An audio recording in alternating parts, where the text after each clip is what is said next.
Start. So, hi, today we'll start about BMC of Starbucks. So, Kanmani ma'am will discuss about key partners and how it is. So when you take about the Starbucks, the main key partner is the coffee providers, and then logistics suppliers, and then we have the warehouse monitoring teams, and then we have the IT streams. Okay, to know about the marketing analysis. Although the main thing they are. They got the qualified coffee beans and then they roasted. They use some innovative technology. Using innovative technology, the coffee bean roasting. So it gives a very different taste, very high level taste. It gives that. So that is the main key resources. The coffee roasting and then coffee. After the coffee roasting, they stored the coffee stored in the packed package. So the taste does not The change. richness and the taste is There's a and then key suppliers are mostly the coffee estate owners, and then they import the very high quality coffee beans. Okay, and then machineries. Okay, for the roasting and then make the coffee, and then IT infrastructure also helps for to maintain the high quality. So when you talk about the value proposition, especially like when you talk about the high quality coffee beans, etc., and that is also their value proposition. But the main important thing is like they offered a third place concept, like third place concept in terms of gauziness, in terms of friendly nature. So usually your home will be the first place, and your work, office is your second place, and the third place, that is what they offer, a third place concept, where you can come, you can have a coffee, you can have a good time with your friends. Also, you can have a work time as well. So that friendly nature they actually provided. So that is the value proposition. Also, they have baristas, like friendly baristas, where they remember you as a regular customer, so that they recognize you well, and they offer that the friendly nature. So that Starbucks coffee, when you go there, you're not only experiencing a coffee, you are experiencing a emotion there. So, I agree with your point. So, actually, if you think about the customer segmentation, so the customer point of view, when we enter in, they will think of coffee. They will how they polite of welcoming and how they do the services. So and the people who works there, they always will be in the smiling face. So whatever the problem comes, even if we see their face, we'll be forgetting everything and we'll have it.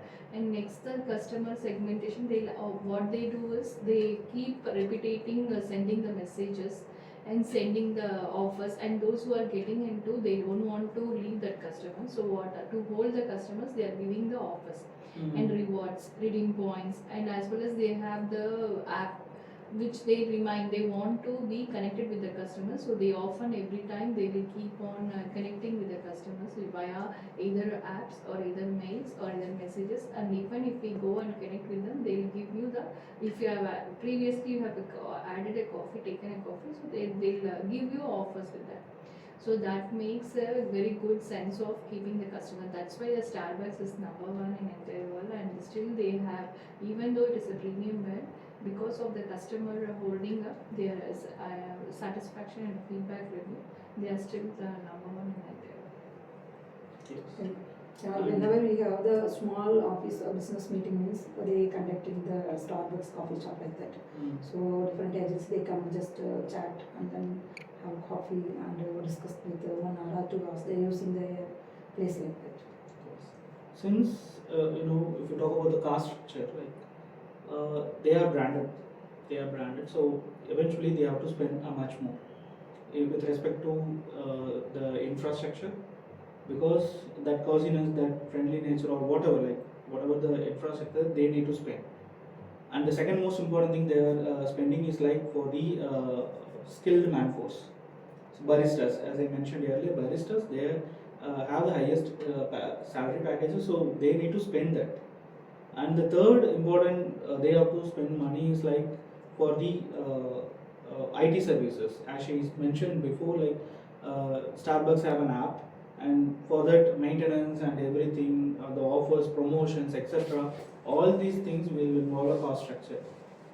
And in terms of revenue, they are selling coffees, as you know that. Also, apart from that, they are selling the packaged coffee beans and coffee powders. So these are all the revenue streams for them, and also the promotions. So they are offering the places for companies to for their meetings and etc. So for that, they are they get a revenue from that. So I think we covered all the points. Is So there I'll any? one channel. Channel partner is like, as you said, like based on the cost structure, everything, they'll find out the channel partner. First person is like who is providing the high quality of coffee bean. So that is a major part and major role hero of their entire Starbucks. And next channel partner is like apps. Like you Mm. told that they are spending, yes, they are spending a lot of amount of values on their apps and services. They doesn't promote it actually Starbucks. If you see that initially it is in the US, they have promoted there and it has become a brand there. So that is the reason they are still if you see here in we are in Coimbatore, if we go Starbucks and we see premium, but they doesn't promote it. So they won't spend more on the promotions. Mhm. They spend more on only the customer feedbacks and how to engage the customers and how to give the rewards and the points and what benefit for the customers. So that is the way they are channel. They are the channel partners, I think. Good. So what I do think we should have a coffee there once in a Yeah, while. once. Yes. Once you we will have provide. You will give us. Yeah, we do. coffee. We do. So thank you. Thank Thanks you. for watching.